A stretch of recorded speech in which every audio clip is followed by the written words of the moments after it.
So compared to other coroners' offices in Canada, where does Saskatchewan's fall? We're starting to lag behind a little bit. I've brought in a lot of best practices in my review here that I think they should be implemented in Saskatchewan. That will make us one of the best in Canada.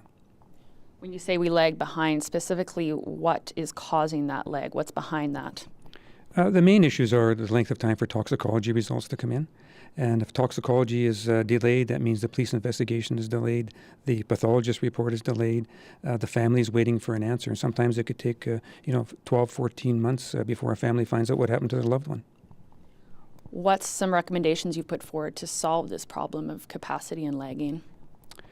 I think the Office of the Chief Coroner should fund some extra position within the toxicology laboratory. Another perception that we've heard over the years is concerns that families have been treated unfairly, perhaps due to race, due to social status. What has your report or your review revealed about that? Okay. Well, I talked to over 120 people throughout this review. I talked to different agencies. I talked to different First Nations agencies. I would say that the complaints that are coming in are complaints that are common right across the spectrum of the coroner system. It's complaints about toxicology. It's complaints against pathology. It's complaints against how they were treated at an inquest. It's not, I didn't see any red flags at all about race or culture or how people were being treated. It's the way the system in Saskatchewan runs right now.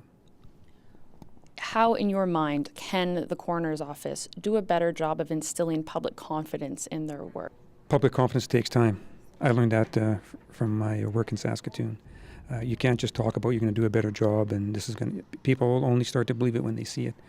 Finally, you recommended that we should have a mass casualty plan in place in the coroner's office.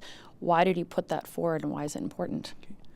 Well, I was looking at other best practices right across Canada, and most of the other provinces have a mass casualty plan in place. I think you need a plan that will clearly articulate what everybody's role is if there's a horrific incident that happens. What's the role of the chief coroner? What's the role of the coroner at the scene? What about a temporary morgue? All those issues, they should all be down in policy so that if something happens, people can refer to that and get into action. I know you didn't look at specific cases, but how did the Humboldt Broncos crash impact some of your recommendations? Well, the mass casualty one came across my desk before the incident happened in Humboldt. I mean, that would have been part of my recommendations anyway. Certainly that did cement any notion I had about a mass casualty plan. But what, if anything, surprised you when you took a deeper dive into the operations of this office? Well, I didn't really know how the coroner system internally ran. So, I had no idea what the training was for community coroners, how they hired community coroners, what the administration staff was responsible for. So it was a very learning experience for me. And I think a learning experience when I got to go across Canada and see what the other provinces are doing and how they're handling their offices. And, it's quite, 6 provinces have coroner systems, but they all run differently. There's no carbon copy coroner system to look at. So I've tried to bring in the best practices from all the provinces and kind of make up a hybrid solution here for Saskatchewan. Thank you very much. Okay, thank you.